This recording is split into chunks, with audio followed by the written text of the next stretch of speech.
You're listening to the Pharmacy Podcast Network's exclusive coverage of the Cardinal Health Retail Business Conference and Exhibition 2017 in San Antonio, Texas. RBC is more than a pharmacy business conference. This dynamic, interactive gathering of over 6,500 pharmacy professionals is a celebration of the history and value of independent community pharmacy and provides numerous opportunities for pharmacy owners to learn how to expand their business and be more profitable.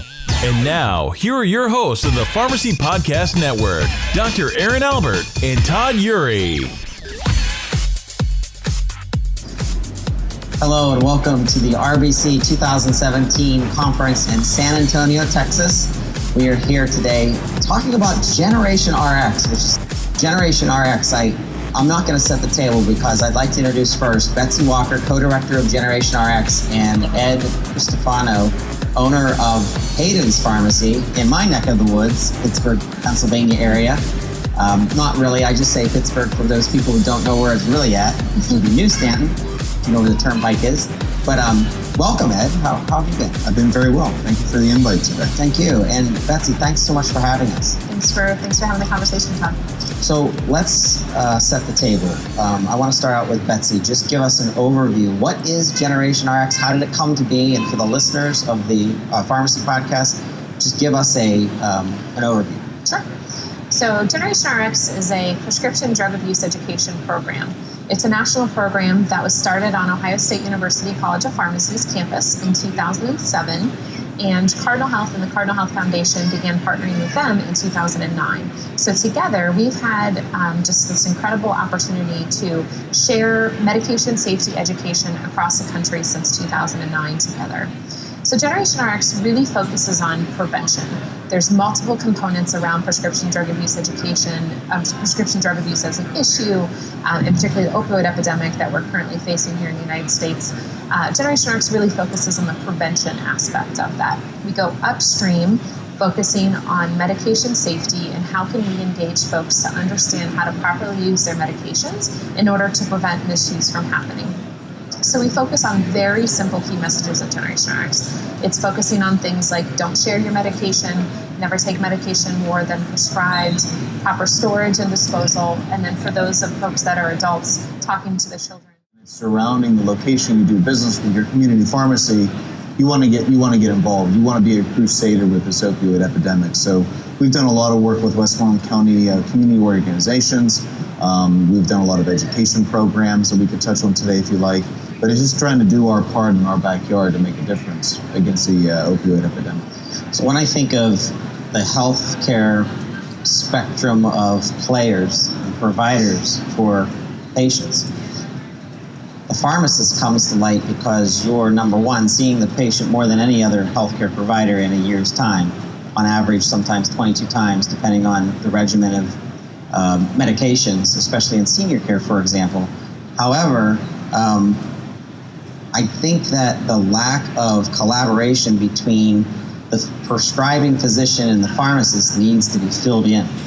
And what I'd like to hear is there programs from an educational perspective to the physician that Generation RX is doing? So I think there's definitely an opportunity for pharmacists and prescribers to collaborate, and if there's examples of how you've been able to do that among your shared patients, Ed, please feel free to jump in. But the idea of when a prescription is being prescribed initially, that initial conversation around medication safety, the same things we talk about at Generation RX that pharmacists have been such an incredible advocate for, the same conversation can happen at the prescriber level as well. And so things about, let's say a patient is receiving a prescription for the first time, particularly a controlled substance or certainly a narcotic, talking about safe medication practices, talking about in the whole spectrum of all the medications that they're on, having a conversation around the impact that they, polydrug use can have together. And so, having that engagement, continued communication and continued support from the pharmacist to the prescriber and prescriber down to the pharmacist among their shared patients, certainly having the opportunity, if possible, for folks to go into the community together. So when the broad conversation is happening with community members. It would be wonderful to have a pharmacist talking about the work that they're doing and the prescriber talking about the work that they're doing and what has been the impact together on their shared patients, I think would be an excellent idea. And the relationship between the pharmacist and the physician, it's always been there. And it's just it depends on the territory you're practicing in or your environment. And you have to build those relationships. You have to keep those lines of communication open. Now, for Pennsylvania, with technology advancing us forward, we're finally on the prescription monitoring drug program for the state. So with that tool that Pennsylvania now is a part of, we're able to see what patients are having filled, not just at our locations, but across the entire area, across the different physicians that are writing. So as pharmacists, we're making those interventions as they come to us flagged on a report, to make the phone call to the physicians. And if you have those open channels of communication, you can actually handle that patient appropriately to say, look, we might have an issue with this patient with an opioid problem. This is what's happening. They're seeing these other doctors, and try to address them one by one.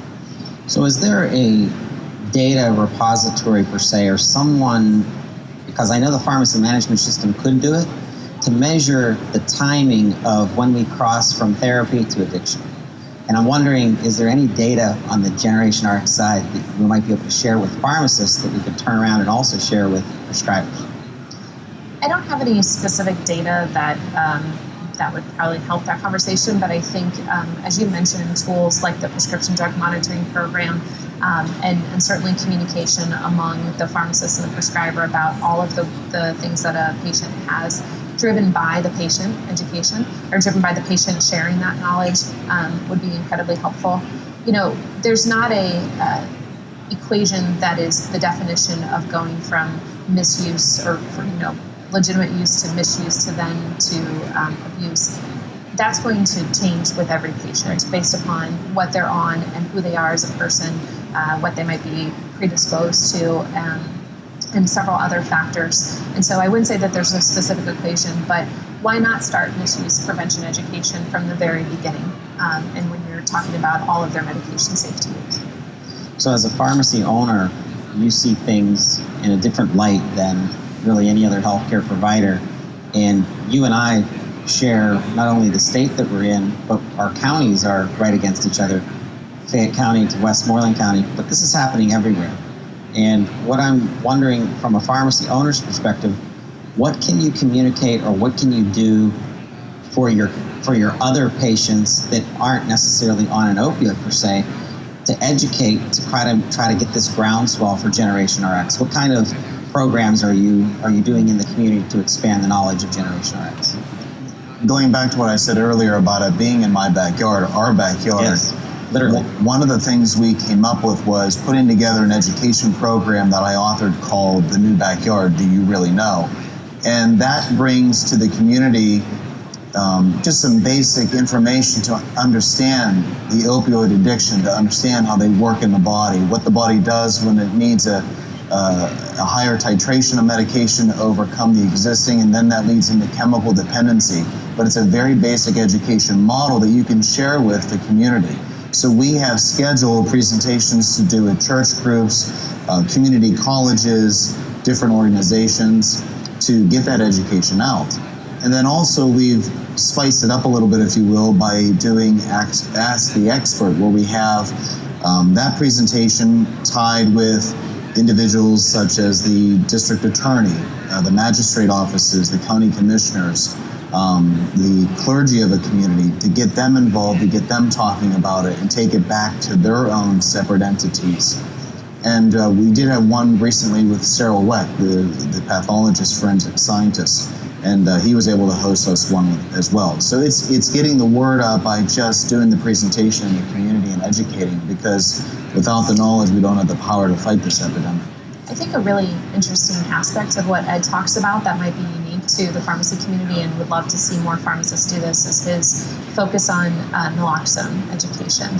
So who do you talk to when you do your Naloxone education, and what does that entail? Really, the Naloxone education is a training session on how to administer it, recognizing the signs. And it can be addressed to anybody. It could be the parents that are dealing with a child that has an addiction. It could be individuals in the community that just want to have aware about or knowledge how to use it. And we've also done the training on the EMS level, the first responder level, to let them know what the symptoms and signs are and what they're dealing with. And Naloxone is after the fact, whereas the power of Generation RX is more about that prevention. It's upstream. Yep, it's going upstream and taking a look at what can we do to prevent misuse from happening in the first place. Yep. And so Ed touched on, who that education might be for. It could certainly be for somebody that is walking into the pharmacy and receiving a prescription, but virtually every house in America has some sort of medication in it, whether it be a prescription or an over-the-counter. And so Generation RX is a broad medication safety education program. Right now in America, we're dealing with a very just huge epidemic around opioids. But the idea around medication safety should not just be around opioids or controlled substances. It should be for all medications in the home. And so that's a conversation that can happen, as Ed said, in the community with community organizations, particularly within classrooms, certainly having age-appropriate conversations with that, and then increasing the education into very specific audiences like college students or parents or athletic teams, senior citizens, civic organizations. I think honestly everybody needs medication safety because medicine is in everyone's homes. With as busy as a pharmacy owner can be, and you know this obviously pretty busy, what do you tell our listeners? What do you share with the audience to really how to get involved and do it in stages and do it in steps so it doesn't feel so overwhelming like it's another thing that they have to do? And I certainly understand that's not the attitude per se of a pharmacy owner because they want to help. They're part of the community. This is their community. It's where their customers come from. But what do you share with a pharmacy owner to take steps in order to implement a program like this through Generation RX? I think Generation RX is a great tool to utilize. There's a lot of information that they have designed for the different age groups, whether you're dealing with very young, middle-aged, college, even adults. So the tools and the resources are definitely there with Generation RX. And if you're going to get involved in the community and want to do programs like this, start small and work outward. Don't try to take off too much more than you can chew. But it's trying to get involved and feel comfortable about what you're talking about. In addition to that, as you build your relationships in the community, reach out to the other organizations. There are a lot of organizations that are community-based that help people with addiction. Start forming those relations with them and then understand how they work so it can become a two-way street. If you have a patient that comes into your pharmacy and it's someone that is looking for answers or help with addiction, you know who you can go talk to refer them to so they can get the help that they need. So it's all about just communications and just trying to find the time to do it in your community to what you're able to do with your schedule. And I think the easiest way to involve something is to take something that makes sense with what you're already doing. So if you are trying to implement a program that is so different than what you're doing as a business owner, that's going to take time away from you as a business owner. What Ed has done and what many other pharmacists across the country have done is found the opportunity to integrate the two. He's a pharmacy owner, he's a multi-business owner in his county, but he also integrates that into the conversations with patients, into the organizations that he was already a part of. He uses the network of folks that he already knew from the businesses that he's involved in and spreads the education through that. So I don't think you have to think about getting involved in the community as one silo of work and then your business work as a separate. They can very much integrate.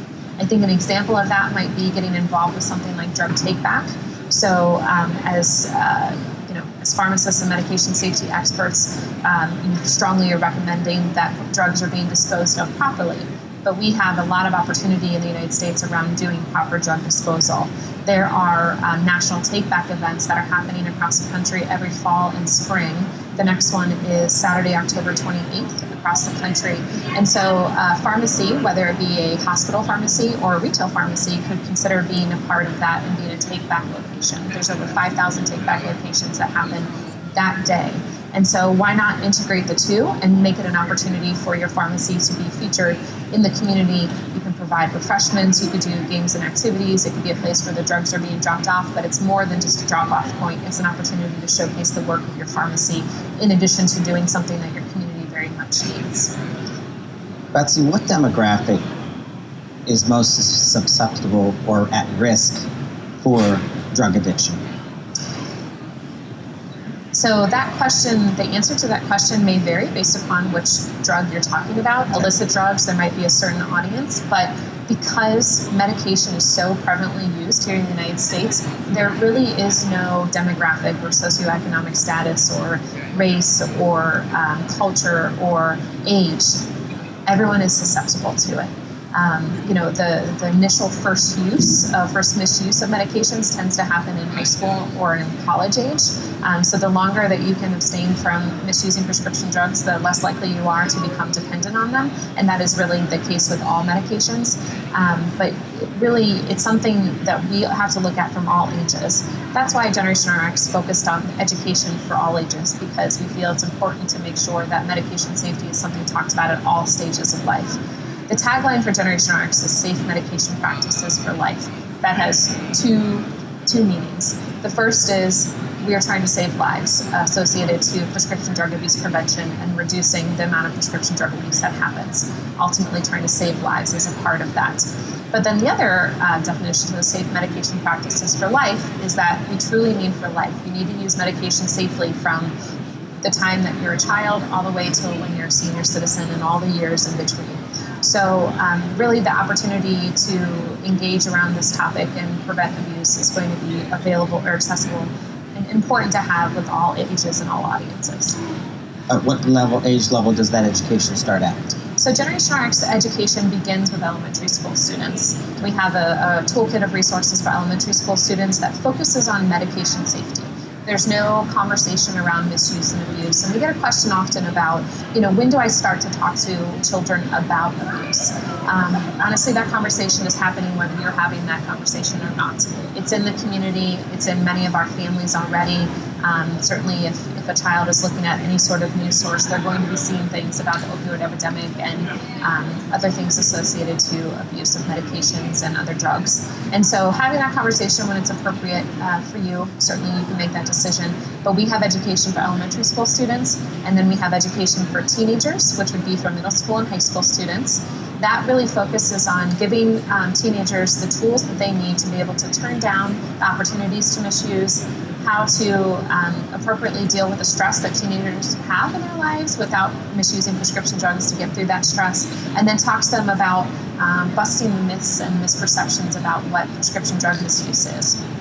We then also have education for adults, general adult population, for college students, and there's a very really incredible unit in the college education that focuses on the misuse of stimulants. The misuse of stimulants is incredibly prevalent in college environments because they feel that the stimulants being used as a study drug will help them achieve those better grades and help them juggle all the many things that college students have, which is simply not the case, and the data shows otherwise. And then after college, we have adult, and then after adult, we have senior citizen resources as well. So Ed, as a pharmacy owner and listeners of the show in the audience, what would you say is the greatest challenge to the community and to you as a part of the community in education? And is it getting them to come to these programs? And how are you encouraging them to be a part of it? And how are you championing them? I think it's not so much getting them to come to the presentations, because we're at the point now, at least in our neck of the woods in Pennsylvania, that they want to learn more about it because it's prevalent on the news every day. Paper. So they are coming, they want to learn, they want to be the sponge and absorb the information, and it's just keeping current what the trends are so they're aware of what's going on. So that's been working out very well for us. Very good.